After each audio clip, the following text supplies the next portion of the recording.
Chinese Catholic businessman and democracy advocate Jimmy Lai is found guilty of collusion and sedition by Hong Kong's High Court. What will be his sentence, and is there still hope for his release? Jimmy's daughter, Claire Lai, and their attorney, Jonathan Price, as well as their dear friend, Father Robert Sirico, are here with their thoughts and reflections. And on this World Over Christmas 2025, performances from My Christmas Merry and Bright album, the legendary Johnny Mathis, the NOLA Players, and classic performances from Christmas past, all on this edition of the World Over Live.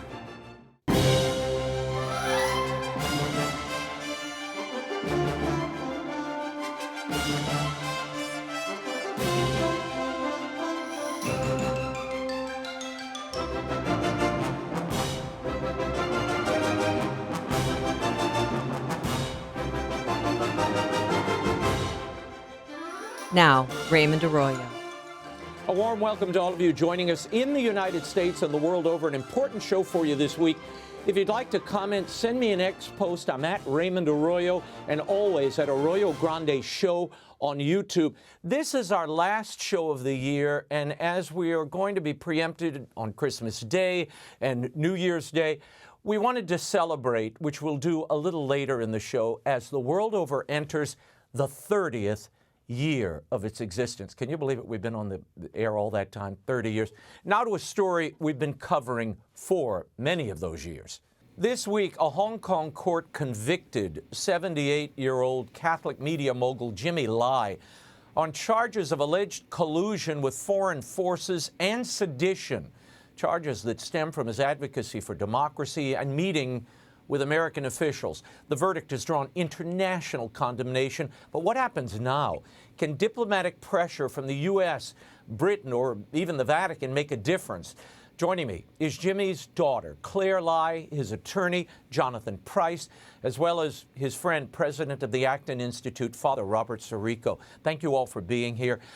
Jimmy Lai has now been convicted on 3 violations of this National Security Act for which he's been charged, 2 counts of collusion with foreign entities, as I mentioned, 1 of sedition. Jimmy's son, Sebastian, said after the hearing, "My family and I are saddened but not surprised by the guilty verdict in my father's case. We've always known that my father was being prosecuted solely for his courageous journalism and unwavering commitment to democracy." Claire, you've said your father remains spiritually strong despite everything, but as a daughter watching this unfold, what's going through your mind now, and what's the next step? Of course, it's the conviction. I'm sad about the conviction, but actually, shortly before we got it, I got a letter from my father. And it was right around, he wrote it right around the start of the Advent period, and it's, as usual, he ends it with a prayer. And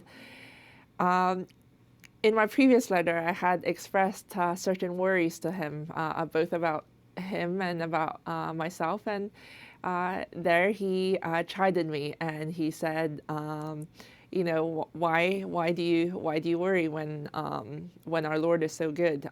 We shouldn't worry. We should just trust. And in it, he said that, he in his prayer, he's asked our Lord to help him turn away from sins and his sins, and sort of guide him closer to him and his church. And I think that's what I try to remind myself of on days like that. I mean, if he can keep that mindset in prison, I can do that much. Yeah, we all can do that. Jimmy's 78 years old, Claire.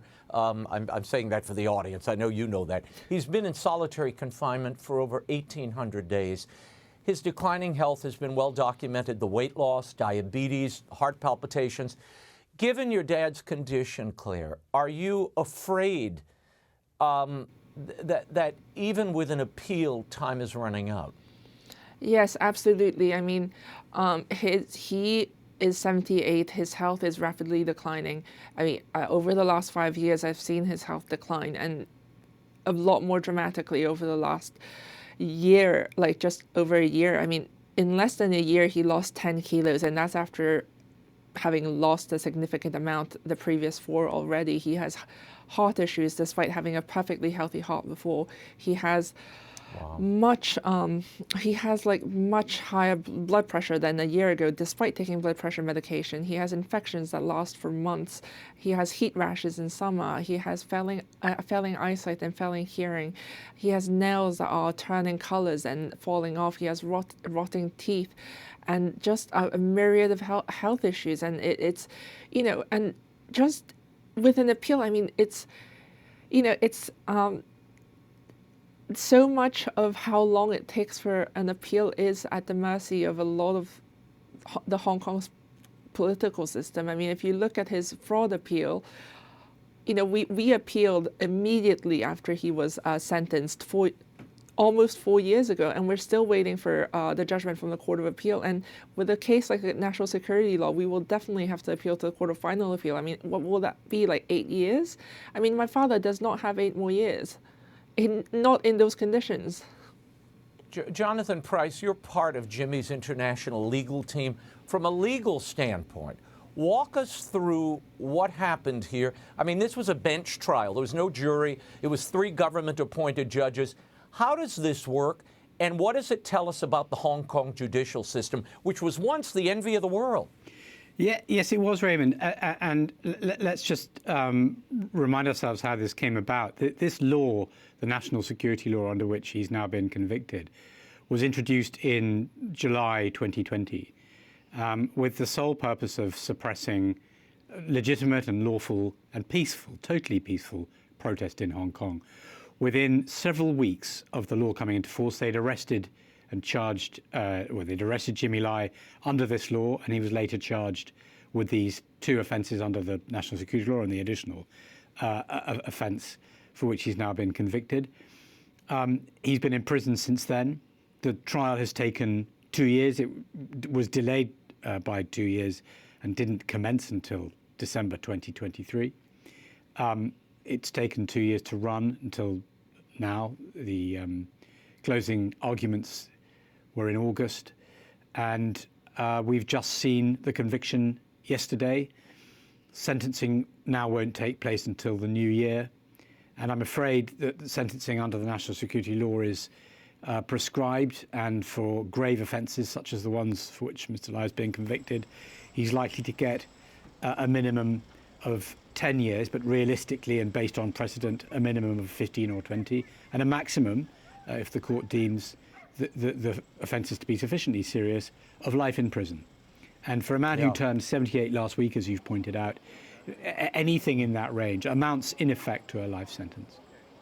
The prosecution presented 161 articles from Apple Daily, which was Jimmy's paper, as evidence of sedition, along with text messages, social media posts. But essentially, they convicted him for journalism and for meeting with American officials. Jonathan, are these charges in any way sustainable under international law? And given that Jimmy is a British citizen, how was he charged at all? So these are very good questions. Just dealing with the international law element, when the national security law was introduced in Hong Kong, there was an international outcry because it does not contain sufficient protections for basic human rights like the right to freedom of speech and the right to free protest. And Hong Kong consistently assured the international community that those protections remained in Hong Kong. The verdict, the 855-page verdict that came out yesterday contains no analysis of the issue of freedom of speech at all, nor freedom of protest. Those issues are simply absent in any meaningful way from that incredibly long judgment. Yeah, Jonathan, one of the biggest things I remember, I followed the trial fairly closely, but the sanctions against China were before the national security law was passed. And once that was passed, he stopped calling for sanctions. Still, they convicted him retroactively of a law that hadn't yet been passed. Yes, basically. Exactly. I mean, it was a retroactive conviction in that the as I pointed out, he was arrested within weeks of the law coming into force. And in order to convict him, they've reached back to 2017 to find activity which they deemed conflicted with the law, although at the time in 2017 when it was conducted was perfectly lawful. And that is, that in no sense is that in accordance with the rules of natural justice. Father Sirico, you've known Jimmy Lai for years. I know he's a friend. You produced an excellent documentary, which everyone should watch, on Jimmy's plight, called The Hong Konger. Jimmy converted to Catholicism in 1997, and his faith has really sustained him through 5 years of imprisonment. You've spoken about his suffering, Father, and how that deepened his faith. How so? And what role do you think the Vatican-China secret agreement may have played in Jimmy's ordeal here? The thing that struck me at the outset when Claire was talking about corresponding with her father, immediately what came to my mind was the correspondence that St. Thomas More had with his daughter, and the similarity of spirituality that was expressed. You can hear it in his response to Claire, the utter confidence in God. And I want to point out that this is precisely what has authoritarians frightened of prisoners like Jimmy Lai. He has an appeal. His soul is free. He's there for a moral purpose, and he's witnessing to the truth of human dignity, the necessity of human liberty. And I think that this is what drives a person closer to God. And I have one of the most precious possessions I have is the crucifixion picture that Jimmy sketched while he was in prison. And I have it in my office at the Acton Institute.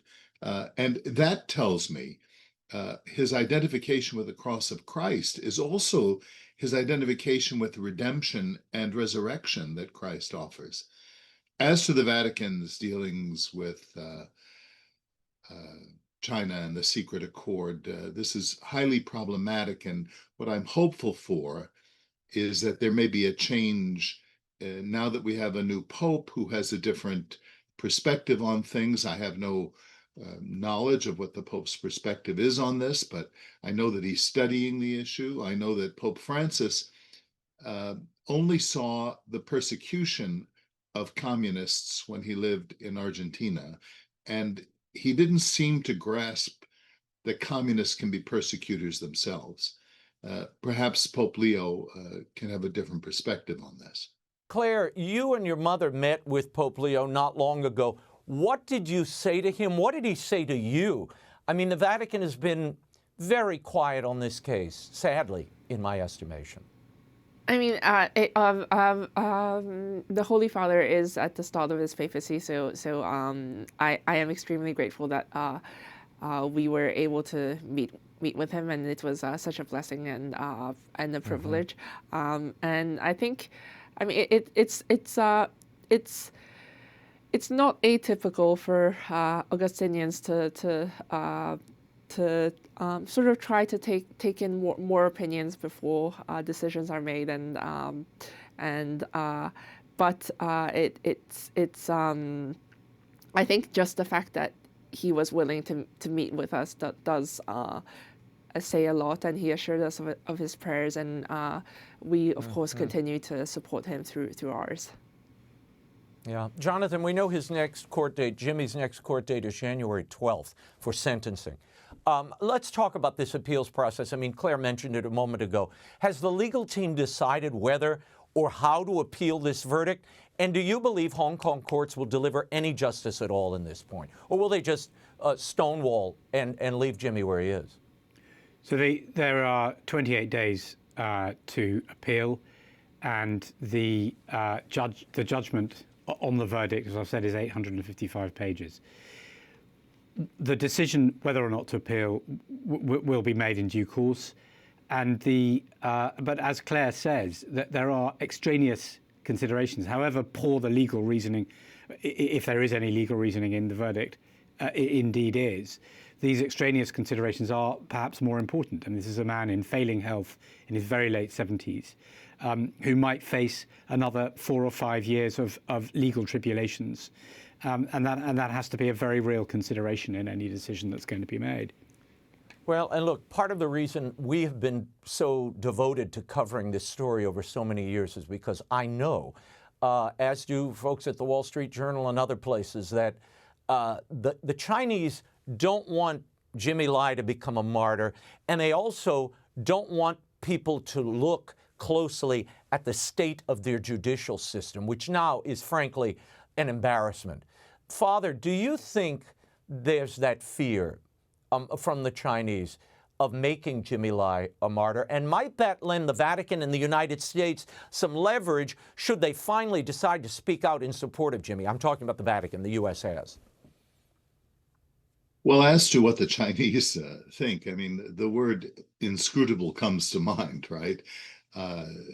These are not people governed by a moral sensibility. They're governed by a materialist philosophy that preaches the centrality of the state, the Communist Party in particular. So it's hard to, just seen through that lens, to see how they'll see their way out of it. What could happen, and this is speculative on my part, is the great dealer could deal with China. I'm talking, of course, about President Trump. This is his opportunity to step into this and use his negotiating techniques, which we've seen him do around the world, in this very delicate and difficult case. Yeah, I want to go to that bite. The president was asked about this just the other day after the verdict. I'm going to play what he said, and I should preface this by saying the foreign minister in the UK has condemned this verdict. Marco Rubio, the Secretary of State here in the United States, has condemned this verdict. And then President Trump was asked if he would plead the case of Jimmy before Xi. They have a meeting coming up in April. Watch this. I feel so badly. I spoke to President Xi about it, and I asked to consider his release. He's not well. He's an older man, and he's not well. So I did put that request out. We'll see what happens. Okay? Claire, you've said this verdict proves Chinese authorities still fear your father, despite his poor health, for what he represents. What would you say to President Trump now, and what do you hope U.S. diplomacy might be able to achieve here? We are extremely grateful to President Trump for his continued support of my father. I mean, he and his administration have a proven track record of freeing the unjustly detained, and we hope our father is next. I mean, I think around a month ago, over 30 senators signed a letter to President Trump asking him to bring up my father in his trade negotiations with President Xi, and it was later reported by EWTN that it was indeed brought up, and we are extremely, extremely grateful for that. And just on the point of of saying that it proves that they still fear my father. I mean, if my father, during his evidence, he was attacked so many times by the judges, telling him not to bring politics into the courtroom, despite them being fundamentally political charges. But if you look at the judgment, I mean, it is the most political judgment I have ever read. They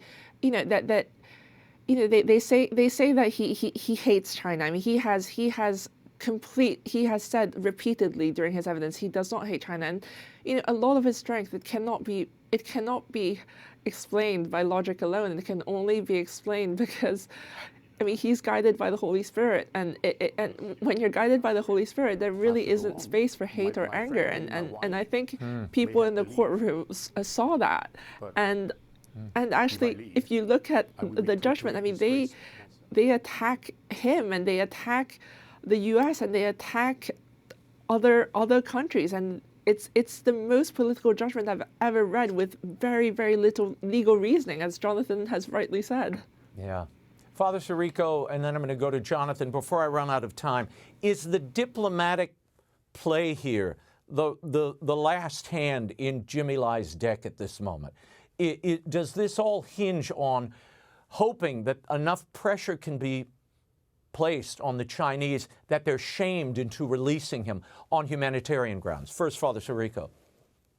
Well, certainly on the terrestrial level, that is the case, you know, the president is well set to be able to do this.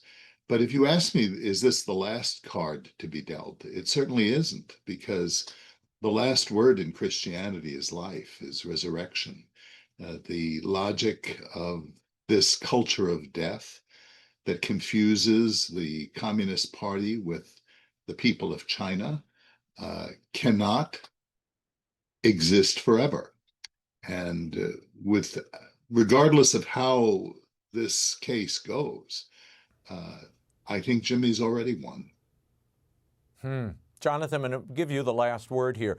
I know Lord David Alton in England and certainly Marco Rubio, the President of the United States, the EU, are forcefully raising their voices in Jimmy's favor. Who else would you like to see join that chorus, and what do you hope the outcome will be? Well, as you point out, the UK Foreign Secretary yesterday made an address to the House of Commons forcefully condemning the conviction and calling for Jimmy Lai's immediate release. Our Prime Minister, Keir Starmer, is heading over to Beijing at the end of January and has said that it is his top priority to secure the release of his subject, Jimmy Lai. The case is therefore now going to be addressed at a political level, and we have a hope that it can be solved there. It is a case that can be resolved between leaders, as Father Sirico so correctly said. The great dealer himself is interested in securing Jimmy Lai's release. Keir Starmer is going to try, and Xi has it in his power to do what is right for his own country. This is only in China's interests to release this man. It is not in China's interests to see Jimmy Lai die in prison in such unjust circumstances. Yeah, well, he's certainly a hero, and he had all the means. We should tell people perhaps new to the story. Jimmy Lai had the means to leave the country. He's a British citizen. He could very well have escaped this. He chose to stay and stand with the people who were crying out for their freedom, and he remains a prisoner and a martyr to this day. We will continue to follow this case. Claire Lai, Jonathan Price, Father Robert Sirico. We'll leave it there. We'll check back with you all in the new year, and our prayers, of course, continue to go out to Jimmy in his confinement, and that he may be comforted and released soon. Thank you all. Thank you so much. Thank you. God bless. In the spirit of the season, over on the Arroyo Grande podcast, I take you behind the scenes of the making of my Christmas album, Christmas Merry and Bright. You'll see the amazing NOLA players, Jose Feliciano, and many others. But along the way, we share the stories of the most beloved songs of the season. It's on YouTube at Arroyo Grande Show, or wherever you get your podcasts, Spotify, Apple, iHeart. Subscribe so you never miss an Arroyo Grande show. And we've got some amazing things coming in the new year. And of course, be on the lookout for Friday's installment of The Prayerful Posse. We'll talk about the Pope's big meeting with the College of Cardinals at the top of the year and what that could mean to the traditional Latin Mass. Join me. You can't miss this episode. Father Gerald Murray, Robert Royal. Go to Arroyo Grande Show wherever you get your podcasts. Now let's get to some celebrating. With so many tragedies in Australia at Brown University, the murder of the Reiners in L.A., and the persecution of the faithful in Africa, it's hard to see light this time of year. But it has not failed us, and the light of the world is coming once again. To help usher in the celebration of the birth of Christ, it's important, I think, to remember this is truly the most wonderful time of the year because of the promise it holds. This legendary singer joined us in studio a few years back. Here's Andy Williams singing The Most Wonderful Time of the Year. It's the most wonderful time of the year,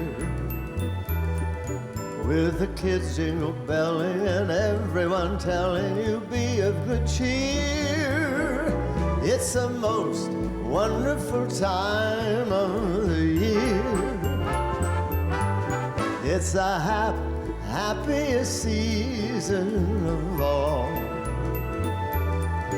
With those holiday greetings and gay happy meetings when friends come to call. It's the happiest season of all. There'll be parties for hosting, marshmallows for toasting, caroling out in the snow.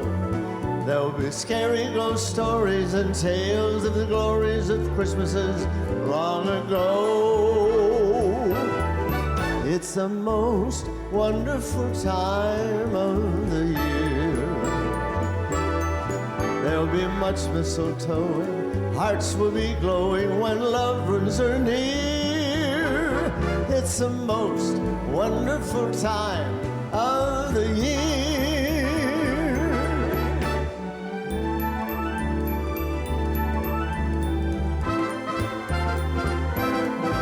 There'll be parties for hosting, marshmallows for toasting, caroling out in the snow.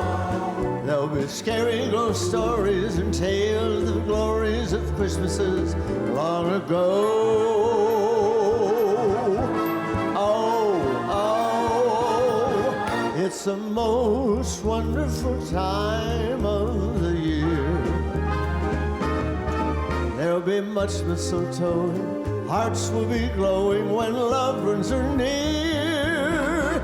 It's the most wonderful time. Yes, the most wonderful time.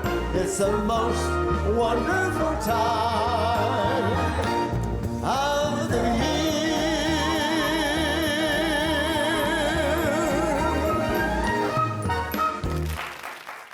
Can you fulfill a huge Christmas wish of mine? Now, what would that be? Could we sing I Wish You a Merry Christmas? You want to sing I Wish You a Merry Christmas? You and me, All together. Right. We wish you a Merry Christmas, we wish you a Merry Christmas, we wish you a Merry Christmas and a Happy New Year. Harmony with the great man himself. Thank you. Feliz Navidad. Feliz Navidad. Feliz Navidad. Feliz Navidad. Feliz Navidad. Prospero año y felicidad. I wanna wish You a Merry Christmas. yes I do. I wanna wish you a Merry Christmas. I wanna wish you a Merry Christmas from the bottom of my heart. I wanna wish you a Merry Christmas. Merry Christmas. I wanna wish you a Merry Merry Christmas. I wanna wish you a Merry Christmas From the bottom of our hearts.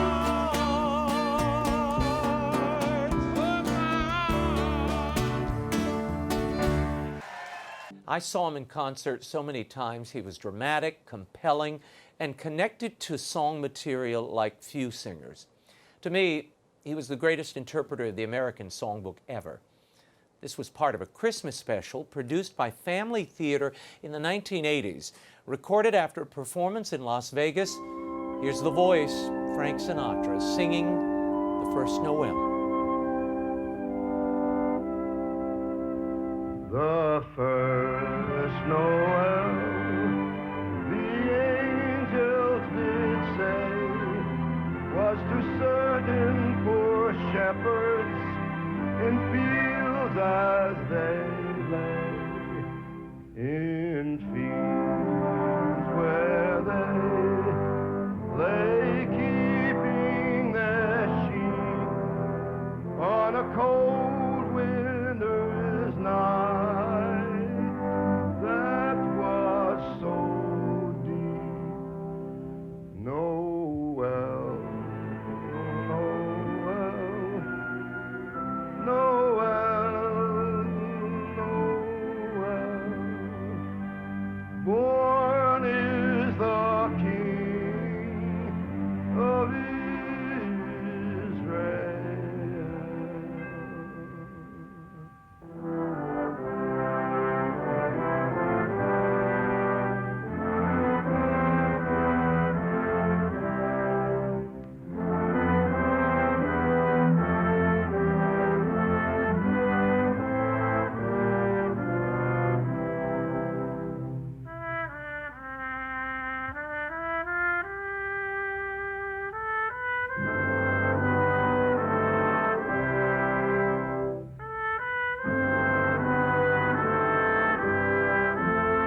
My next guest has one of the most iconic voices in the recording industry that you can't go through a Christmas season without hearing at least half a dozen times, maybe 24 times. His first Christmas album is still among the top 10 Christmas records of all time, and he's recorded another 5. He's been recording for more than 60 years and creating hits for generations. Here is Johnny Mathis singing a bit of Winter Wonderland and some of our interview. Over the ground lies a mantle of white, a heaven of diamonds shine down through the night. 2 hearts are thrilling in spite of the chilling weather.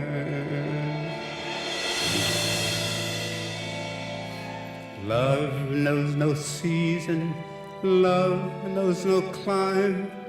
Romance can blossom any old time.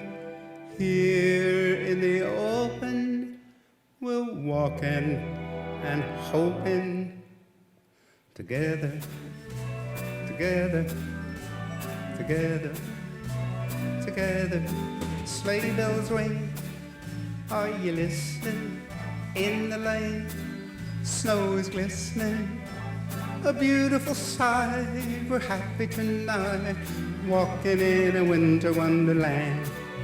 Gone away is the bluebird, here to stay is a new bird.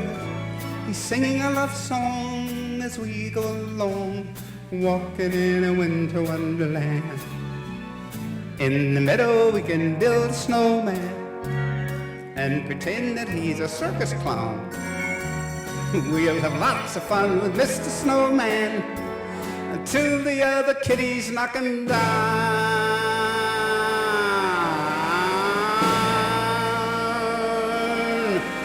When it snows, ain't it thrilling? Though your nose gets chillin', frolic and play the Eskimo way, walking in a winter wonderland, walking in a winter wonderland, winter wonderland, winter wonderland.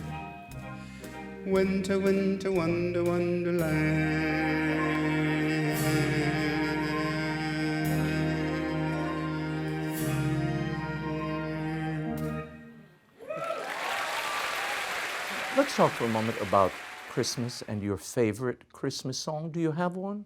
Or have you become so accustomed to singing those Christmas songs that you just go, you know, like Santa Claus, I'm going to put the costume on, I'm going to go out, I'm going to do this, and then I can't wait for January to come. Is there a little bit of that?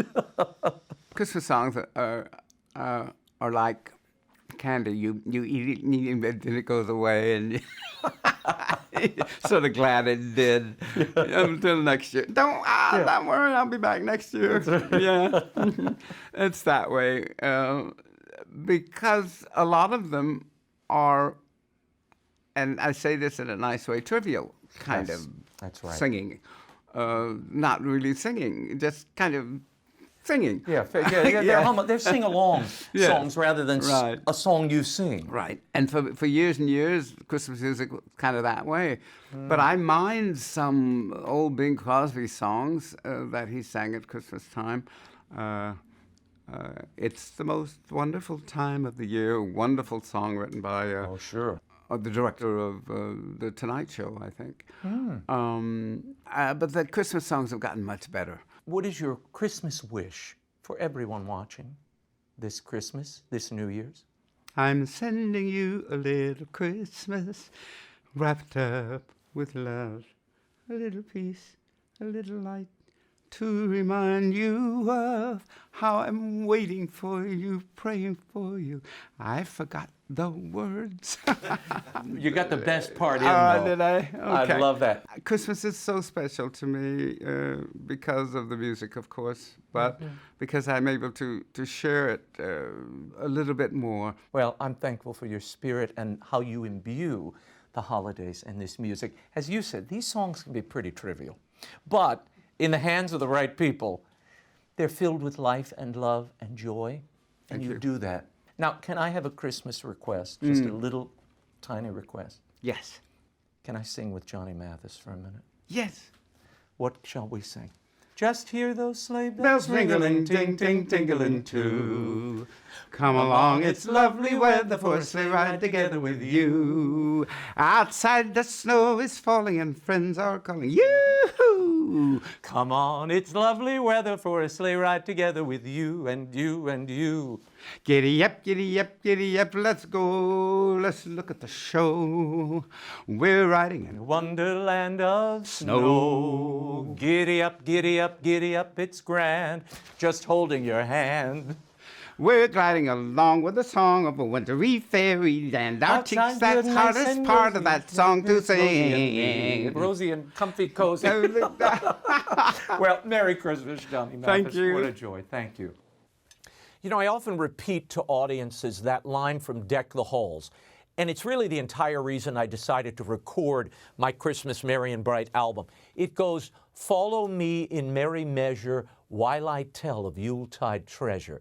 These Christmas carols, these hymns, even some of the contemporary songs of Christmas are really treasures, and I wanted to unpack them.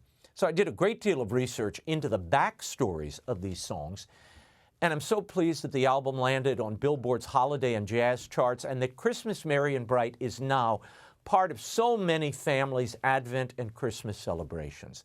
Before we return to some of our classic performers, here's a behind-the-scenes glimpse of the making of Christmas Merry and Bright. 1, 2, 1, 2, 3.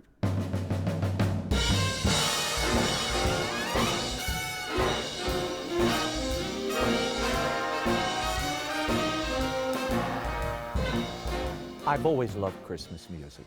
It's my favorite music ever, and full confession, I listen to Christmas music year-round. Hark, the herald angels sing, glory to the new... Here's what I love most about Christmas music.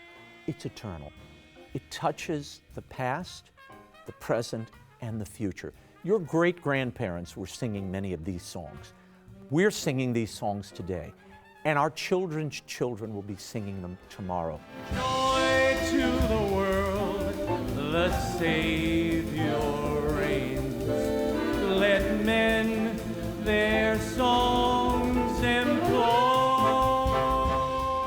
My audience mostly knows me from television or my books. What they probably don't know is in my early life, I was trained as an actor, I did a lot of musicals, and I sang. And then for many years I didn't. So when I was approached to do this project, I kind of backed off for a minute. I was a little hesitant. So I went through each of these tunes, and I basically did a deep dive into each of them. Where did they come from? What do they mean? And I have to tell you, I was stunned by some of what I discovered. I thought, okay, let's go on this adventure. Noel, Noel, Noel, Noel, born is the King of Israel. I loved it. It was like getting in touch with a part of myself that I guess I had left behind or thought I'd left behind. It's never too late.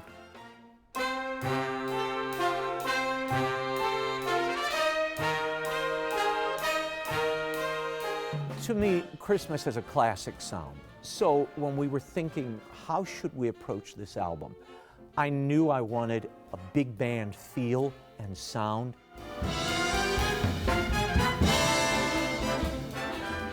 Kevin Koska was our arranger on this project, and Kevin, if you don't know his name, you certainly know his work.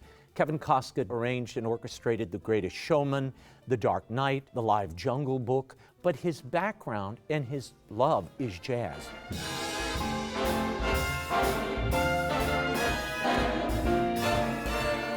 We brought these songs to him, and in record time, he turned out some incredible, sizzling hot at times, and very tender, beautiful arrangements.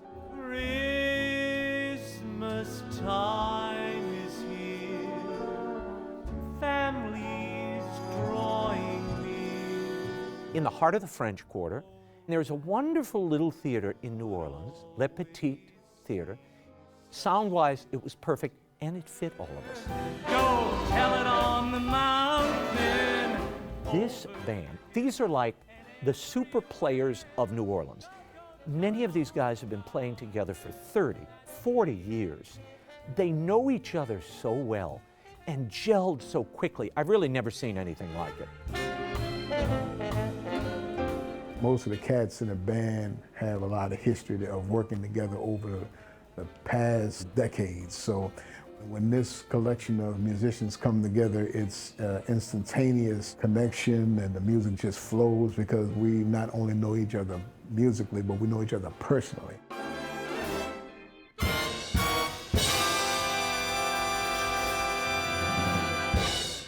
We made a decision early on, as much as we could, that we would record live with the band in the room.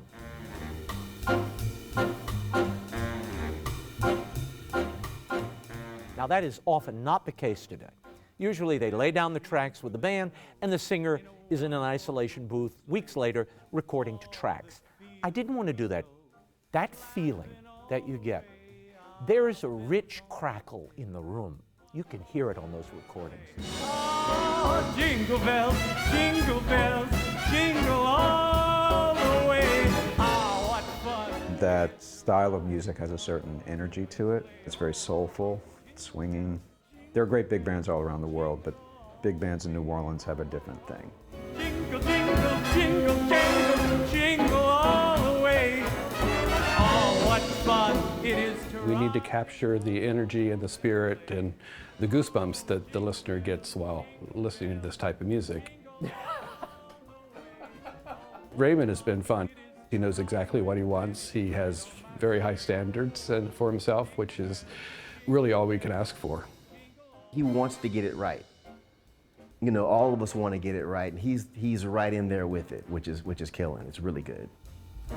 His musical instincts are phenomenal. He's just a character. He's fun. You know, he makes it fun for everybody. You know, when he walked in the room, he has this bigger-than-life charisma that just kind of takes over the room. He's a great singer, really, really nice guy.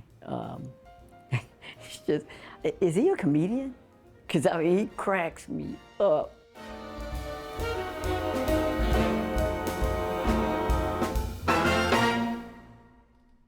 Oh, he's here. Jose, you made it. How you doing? Good. When I knew I was doing a Christmas album, Merry and Bright, one of the first people who popped into mind was Jose Feliciano. Feliz Navidad. Oye, Feliz Navidad. Oye, Feliz Navidad.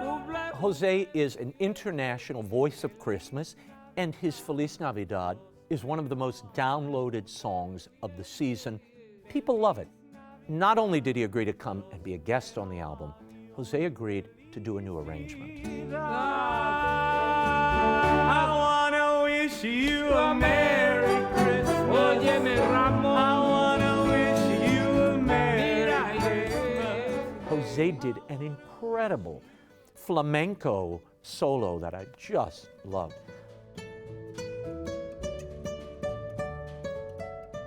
To sit across in a recording studio from a legend like Jose Feliciano for me was just, what an honor. I think people will love it. I dare you not to sing along.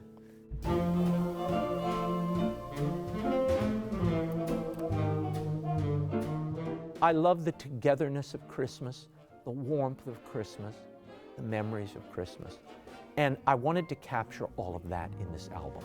We had a way of making Christmas morning as merry as can be. I can only describe this project as an explosion of joy. We wanted to remind people of the merry and the bright. It's my little contribution to the music and wonder of Christmas.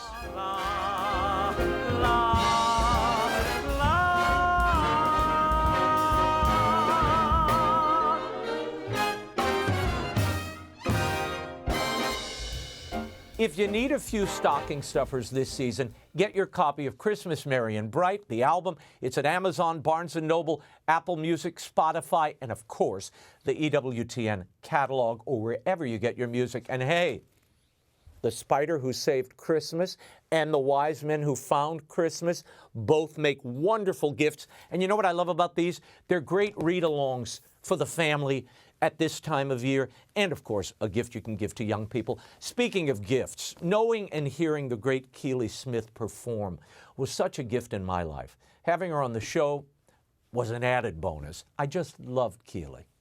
She and her husband, Louis Prima, lit up Vegas in the 1950s. She would go on to conquer the charts with that Old Black Magic and I Wish You Love. Sadly, we lost the great Keely Smith on December 16th. She was 89. She had a career that spanned more than 70 years. Like Johnny Mathis, Keely was a natural, authentic singer who, as she told me years ago, considered her voice a gift. I want to talk about that voice of yours. Here are some reviews. New York Times from this year. Miss Smith's warm, molasses-textured voice is remarkably intact. Here's the Los Angeles Times. Her voice has lost none of its honeyed warmth and creamy luster. Here's one more. Her timeless tone intact, Smith can still caress a ballad and wail on a beat with a control eclipsing her younger peers. What is the secret to this voice? Well, you've got to work at it. No, I don't. I truly don't. I've never had a lesson. If I'm going to go to work, I rehearse about 2 weeks ahead of time. If I'm going to record, I rehearse about a month ahead, learning the songs. But I've never abused it either. I've never smoked. I drank very little in my life. I've never been into drugs of any kind. And other than eating a lot of pasta, I eat very healthy, you know. Well, maybe that's what keeps that voice intact. I don't know. Voices like this don't come out of 74-year-old bodies. I've got to tell you They do if God's leading them. And I don't mean to sound overly religious. You know, I just feel that He's with me all the time. Okay. But I truly believe it is a God-given thing because I didn't have to work at it. I've been very blessed with it. And like I said, I don't abuse it. Now, this act was something. I mean, the two of you. You had the sort of deadpan. But not in those days. In those days, I was just a band singer. In the days of the big band, that I would sit in the chair. Right. And then I'd get up and I'd do my song, or I'd do a duet with him or whatever, and I'd still go back and sit in the chair. Right. Then after the big band died down and there was no more work for the big band, he and I went out, just the two of us, in a duo. And naturally, I became more important to him as it went along because he only had me.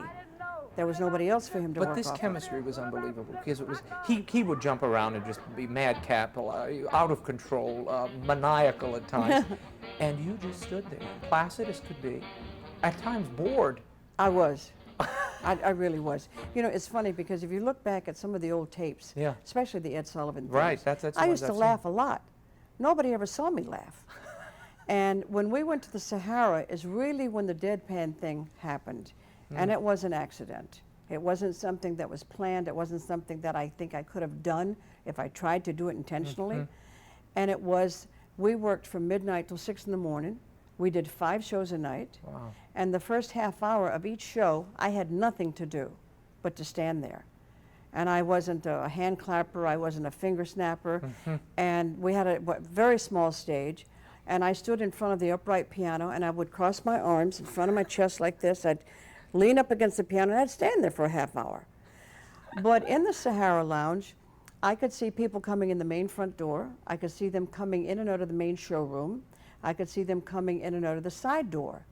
And I was so busy doing what I call being nosy, watching everything and everybody, that when Louis would come over and pull on my skirt, he really was interrupting my chain of thought, you know. And I would look at him like, leave me alone. You know, what are you doing here? And it turned into something wonderful. Wow. What does Christmas mean to you personally this time of year? Family. Definitely family. As a matter of fact, I never work in November and December. This year, I found myself working in both months, which is very unusual for me. And mainly because I love Christmas. People are nicer. I mean, the decorations all over the city and in the stores, they're just beautiful. But for some reason, people are nicer to you on the street. They're nicer to you when they're driving their cars.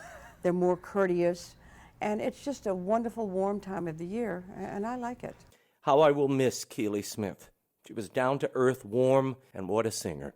Here singing White Christmas is the remarkable Keely Smith. I'm dreaming of a white Christmas, just like the ones I used to know,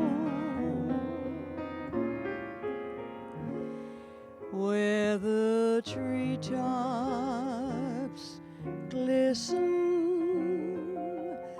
and children listen to hear sleigh bells in the snow.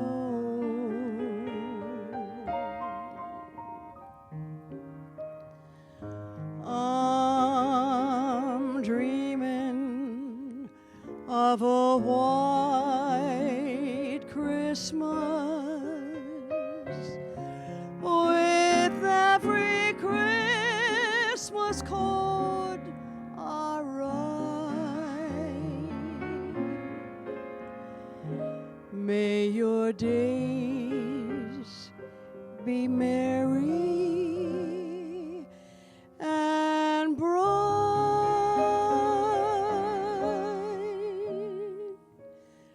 and may all your Christmases be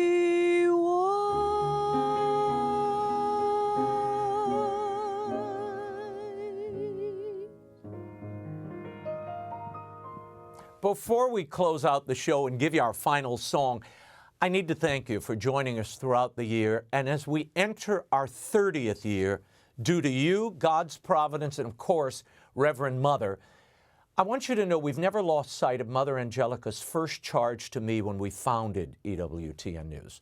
Follow the truth wherever it leads and report it. And we've tried to be true to that. I want to thank my senior producer, my executive producer, Christopher Edwards, associate producer, Rita Sporliter, and everyone at the DC production crew for getting the show on the air. You know who you are. Producing a show with literally 2 people is unheard of in television, here or anywhere else. I want to thank them both and thank you for allowing us to come into your home each week and for making us the longest-running primetime show with the same host in EWTN's history. I am so grateful for that. From our family to yours, I hope this Christmas season is filled with countless blessings, peace, lots of love. Now to close out our annual Christmas party, as she does every year, Keely Smith singing a song that I think touches all of us wherever we are. On behalf of the staff and crew of EWTN News, I'm Raymond Arroyo. Have a blessed Christmas season, and here's to a new year filled with surprises. be home for Christmas. You can count on me.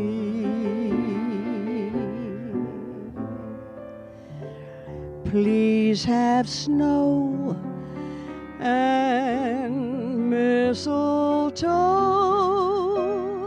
and presents under the tree. Christmas Eve